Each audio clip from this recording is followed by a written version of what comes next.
La palabra de Dios dice que cuando el ser humano pierde la inocencia de un niño, de inmediato el ser humano queda expuesto a ser sentenciada el alma a la muerte. Miren, Dios me hizo carne, sopló en mí el alma y el espíritu, el ruach y el neuma. El pecado produce la muerte. Entonces yo empiezo a envejecer. Entonces el sistema corporal mío, el sistema corporal, las células, empieza un proceso a la muerte. Y eso es irreversible. Pero en la parte espiritual tiene que haber un segundo aporte, porque Dios sopló inicialmente el alma y el espíritu. Cuando yo peco, al dejar la inocencia siendo un niño, muero espiritualmente. Va muriendo mi cuerpo y lo que va a morir también es el alma. Pero si Dios sopla por segunda vez aliento de vida, se revierte el proceso de muerte para el alma. Cuando dice el decreto condenatorio, el alma que pecare, esa morirá, Ezequiel 18:4, se está hablando del alma. Y el alma es algo inmaterial, intangible, no tiene sangre, es de carácter espiritual.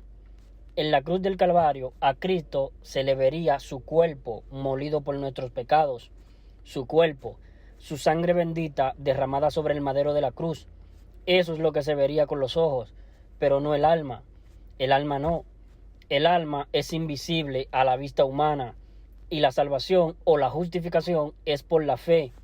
La fe, y la fe es convicción de lo que no se ve. Y el alma de Cristo no se ve.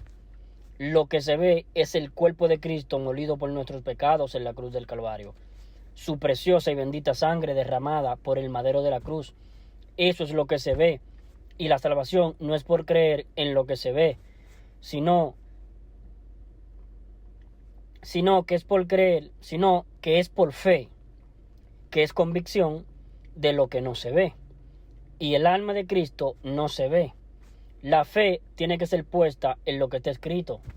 Dice 2 Corintios 4:13, pero teniendo el mismo espíritu de fe, conforme a lo que está escrito, creí. No conforme a lo que ven mis ojos. No, porque eso no sería fe. Porque fe es convicción de lo que no se ve. Y creer lo que ven mis ojos no es fe. No es fe cuando uno cree porque ve. Fe es cuando uno tiene convicción de lo que no se ve. Por eso es que cuesta entender la salvación. Es la salvación del alma, no del cuerpo. Cristo no nos vino a sustituir la muerte física, porque el cuerpo de Cristo no vio corrupción. No permitirás que tu santo vea corrupción. O sea, si Cristo nos hubiese venido a sustituir la muerte física, entonces el cuerpo de Cristo tenía que haberse agusanado, haberse descompuesto, y he de ya, como los cuerpos nuestros. No, en la sustitución no está incluido el cuerpo físico. En la sustitución tampoco está incluido el espíritu. Cuando nosotros dejamos el estado de niñez y alcanzamos el conocimiento de lo que es bueno y malo, a plenitud, a la primera contrariedad a la moral del Señor, teniendo el pleno conocimiento de lo que es bueno y malo, el que sabe hacer lo bueno y no lo hace, le es pecado, se configura el delito de pena de muerte. El pecado se configura a plena conciencia cuando ya el hombre ha alcanzado el pleno conocimiento de lo que es bueno y malo. Es lo mismo que lo que le pasó a Adán en el huerto del Edén.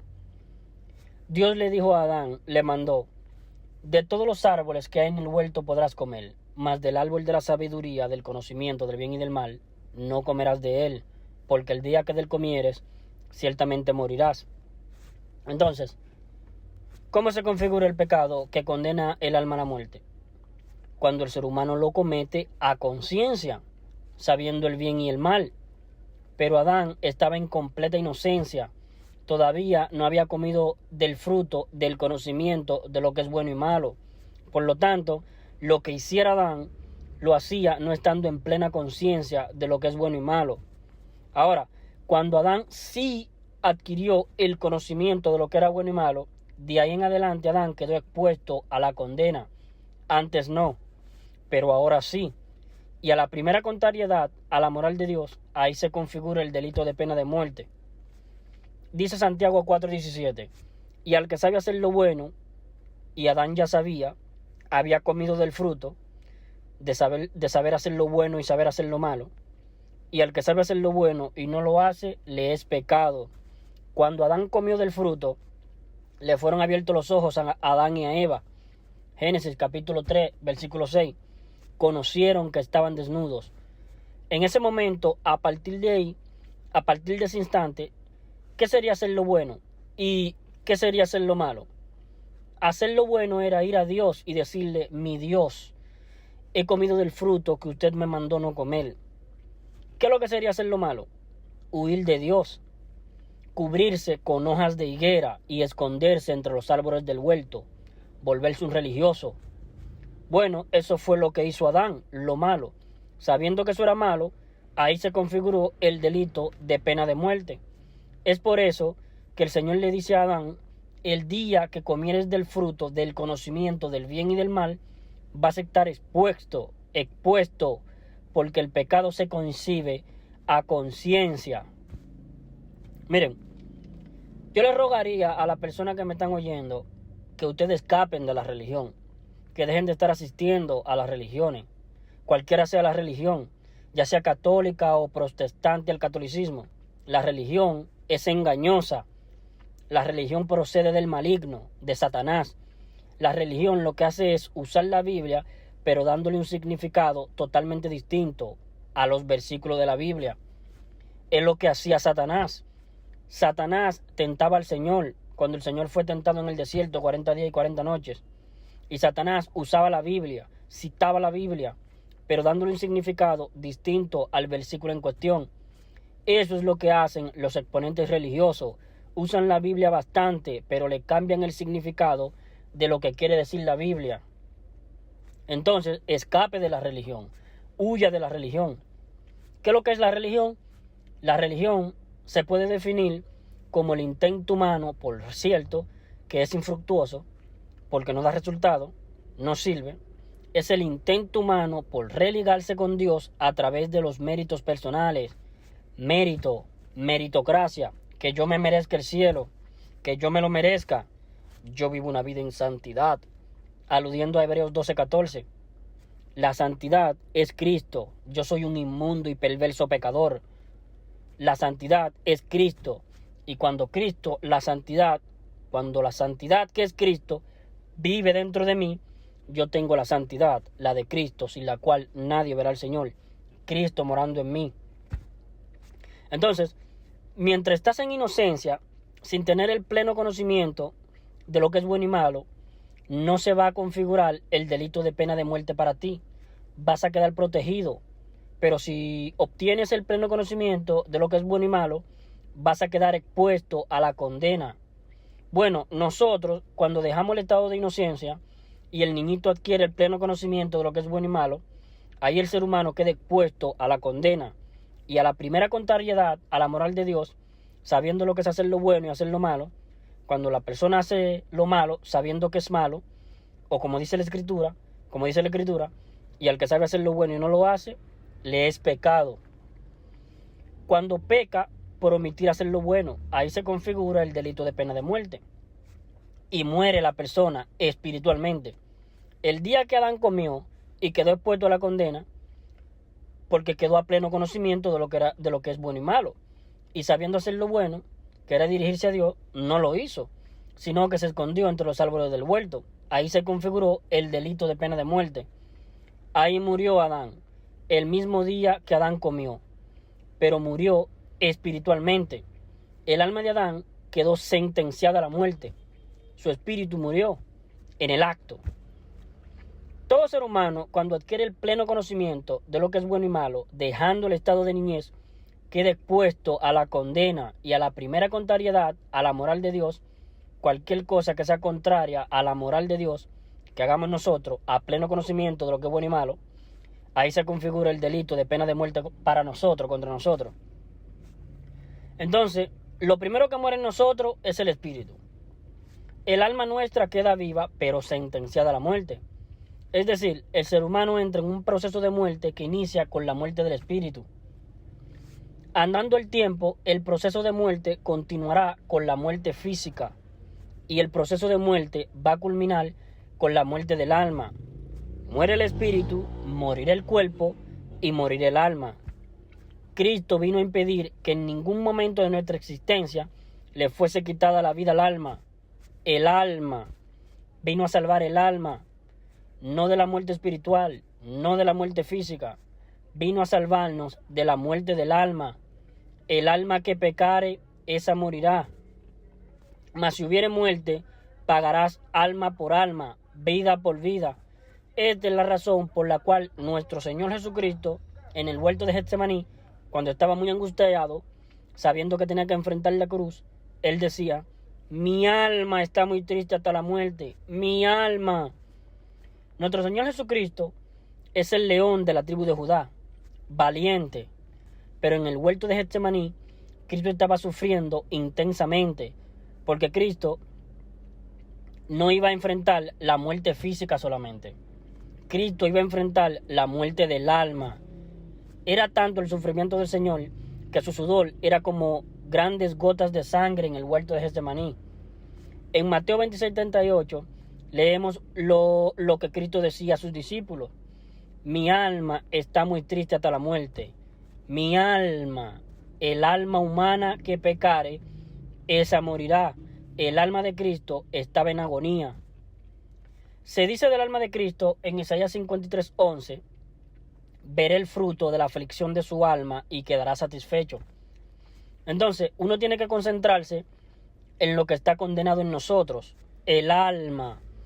Ahora, la prueba contundente de que la sustitución fue alma por alma, la vemos nosotros en la cruz del Calvario. En Mateo 27, versículo 45 al 46, dice la palabra del Señor: y desde la hora sexta, mediodía, hasta la hora novena, cerca de las 3 de la tarde, hubo tinieblas sobre toda la tierra. Cerca de la hora novena, Cristo exclamó lo que estaba escrito en el Salmos 22: Elí, Elí, lama sabactani. Esto es: Dios mío, ¿por qué me has desamparado? Ocurrió un hecho único en toda la historia de la era humana, de que hubo una separación entre Dios Padre y Dios Hijo. Eso jamás había ocurrido en la eternidad. Eso era lo que el Señor Jesucristo, lo que le angustiaba. En Juan capítulo 14, versículo 8, 9 y 10, Felipe le dice al Señor: muéstranos al Padre y nos basta. Entonces el Señor le responde a Felipe: ¿tanto tiempo hace que estoy con vosotros y no me has conocido, Felipe? El que me ha visto a mí, ha visto al Padre que me envió. ¿Cómo pues dices tú, muéstranos al Padre? ¿No crees que yo soy en el Padre y el Padre en mí? Dios Hijo en Dios Padre, Dios Padre en Dios Hijo. Eso significa una especie de amalgama, una fusión. Cristo en su Padre, el Padre en Cristo, eran uno solo. Pero esa fusión o esa unidad eterna se rompió cerca de la hora novena en la cruz del Calvario. A eso era lo que Cristo le temía, lo que le angustiaba: muerte, tanatos, separación. Dios Padre y Dios Hijo eternamente habían estado unidos, fusionados, pero esa fusión eterna dejó de ser en la cruz del Calvario. Que un ser humano llegue a entender el real alcance de lo que ocurrió en la cruz, o sea, que yo llegue a darme cuenta de lo espantoso que ocurrió en la cruz, que Dios gustó la muerte. Dios, el Dios Todopoderoso, gustó la muerte, porque muerte es separación, tanatos. Para nosotros, la muerte física es cuando el alma nuestra desampara el cuerpo, se separa del cuerpo, y el cuerpo queda cadáver, pierde la vida, porque la vida está en el alma. Dios gustó la muerte cuando Dios Hijo y Dios Padre se separaron. Cristo exclamó en arameo: Elí, Elí, lama sabactani. Es un grito de angustia. Cristo estaba cumpliendo el Salmos 22, versículo 1 y 2. Dios mío, ¿por qué me has desamparado? ¿Por qué estás tan lejos de mi clamor y de las palabras ¿por qué estás tan lejos de mi salvación y de las palabras de mi clamor? Dios mío, clamo de día y no respondes, eternidad, y de noche y no hay para mí reposo. Lo que ocurrió en la cruz es de ilustrar con lo que ocurre con una persona que experimenta una muerte clínica en un pabellón quirúrgico. Primero, al paciente le dan un somnífero nasal y la persona pierde el conocimiento, queda adormecido, anestesiado.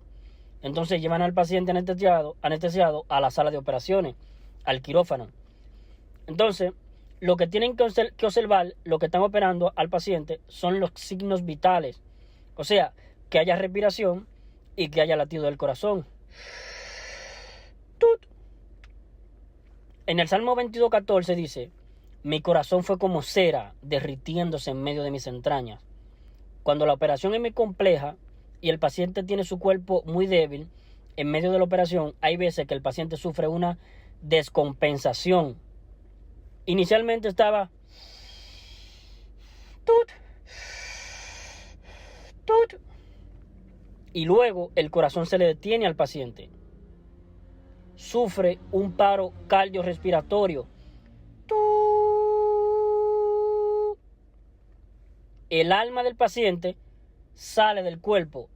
Ahí hay un desdoblamiento del alma respecto del cuerpo, muerte clínica. Entonces, este fenómeno que ocurre en alguna cirugía, en algunos quirófanos, uno tiene que observarlo en la cruz del Calvario. Recordemos que lo que incorporó Cristo en nuestra salvación, lo que incluyó nuestro Dios en la salvación de nuestras almas, fue su inmortalidad y su omnisciencia. Está incluido eso en la salvación, porque el Señor tiene omnisciencia, es omnipresente el Señor. Significa que Él sabe todas las cosas, tiene presciencia el Señor, preconocimiento anticipado de saber todas las cosas que han de ocurrir antes de que ocurran.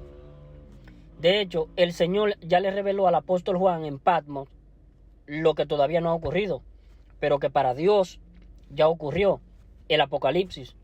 Todavía no ha surgido el anticristo, ni la bestia. Todavía no ha ocurrido el arrebatamiento. Pero el Señor le está revelando a Pablo el arrebatamiento. Le está revelando a Juan lo que va a ocurrir. Va a surgir el anticristo. O sea, para Dios ya está por sentado eso. Ya ocurrió. Para nosotros no, pero para el Señor sí. Y dentro de todas las cosas que el Señor sabe que han de ocurrir antes de que ocurran, están incluidos nuestros pecados. El Señor no requiere que transcurra el tiempo para saber las cosas que han de ocurrir. Las sabe de antemano, incluyendo toda nuestra vida en particular. Toda nuestra vida en particular, e incluyendo todo tipo de pecado que nosotros cometamos hasta que nos muramos. La omnisciencia. Entonces, en la salvación de nuestras almas, Cristo incluyó su poder de tener omnisciencia, de saber todas las cosas que han de ocurrir antes de que ocurran. Es por eso que en Isaías 53:6 leemos nosotros: mas Jehová cargó en él el pecado de todos nosotros. Eso lo está diciendo Isaías 700 años antes de que Cristo viniese a nacer en Belén de Judá. ¿Y por qué? Porque para Dios no se requiere que transcurra el tiempo. Sabe todos nuestros pecados. El Señor sabe todos los pecados que yo un día los ibas a empezar a cometer cuando yo naciera en este mundo. Viviera hasta que yo me muriera. Lo supo todos mis pecados, lo tuyo también. Entonces, ese poder de saber todo de antemano, incluyendo todos nuestros pecados, toda nuestra vida, todo nuestro paso por este mundo, en donde pecaremos nosotros hasta que nos muramos, todos esos pecados que a nosotros en particular nos condenan nuestras almas a la muerte, Cristo se lo dejó todos imputar en su cuerpo en la cruz del Calvario. Poder de omnisciencia, incluyendo la salvación. También el poder que tiene el Señor de inmortalidad. En Hechos capítulo 2 versículo 24, respecto de Cristo dice: al cual Dios levantó, suelto los dolores de la muerte, por cuanto era imposible que fuese retenido por ella, por la muerte. Era imposible que fuera el alma de Cristo retenida por la muerte. Imposible, porque Cristo tiene inmortalidad. Cristo puede entrar a la eternidad en estado de muerte y Él volver de la muerte eterna a la vida. Él puede. Él puede. El Señor puede salir de este espacio físico-temporal, partir de este mundo, entrar a la eternidad y volver a este mundo. Nosotros no podemos hacer eso. Cuando nosotros partimos a la eternidad, no podemos volver a este mundo, pero Cristo sí tiene ese poder. Entonces, Cristo nos sustituye la condena a la muerte del alma, porque el alma de Cristo es inmortal. Cuando Cristo dijo en Juan 10, versículos 17 al 18, por esto me ama el Padre, porque yo tengo poder para poner mi vida, el alma. Sí, la vida está en el alma. Cristo puso su alma en un cuerpecito gestado en el vientre de María en Belén de Judá. Ahí Cristo puso su vida. En Hebreos capítulo 10, versículo 5 dice, por lo cual, entrando al mundo dice, sacrificio y ofrenda por el pecado no quisiste, mas me preparaste cuerpo. Ese cuerpo fue preparado en el vientre de María por obra del Espíritu Santo. Entonces, el alma de Cristo entró en el cuerpecito gestado en el vientre de María. Ahí puso su vida. Entonces Cristo dice en Juan 10, versículos 17 al 18, por eso me ama el Padre, porque yo tengo poder para poner mi vida. Entonces, el Señor Jesucristo es objeto del parto. Nace el Señor Jesús físicamente en este mundo. A los 33 años de su vida física, de su cuerpo, Él se deja crucificar en la cruz para dejarse imputar en su cuerpo con todos los pecados que cometen nuestras almas, porque son nuestras almas las que cometen los pecados, no el cuerpo. El cuerpo obedece al alma. Es el alma la que toma las decisiones, nuestro yo. Es el alma la que está demandada al arrepentimiento. Es el alma la que está demandada a creer con fe en el Evangelio. El alma, no el cuerpo. El cuerpo es materia. Todo el tiempo que el alma esté en el cuerpo tiene vida. Si el alma sale del cuerpo, el cuerpo pierde la vida, porque la vida está en el alma, nuestro yo invisible. El alma que pecare, esa morirá. No el cuerpo, el alma, no el espíritu, el alma. Yo dije la sustitución. Cristo no nos sustituye la vida física del cuerpo, tampoco nos sustituye el espíritu. No, porque el espíritu nuestro muere. Lo que pasa es que Dios a los creyentes nos hace nacer de nuevo nuestro espíritu. Pero el espíritu muere. El cuerpo también muere. Es el alma la que nunca tiene que morir.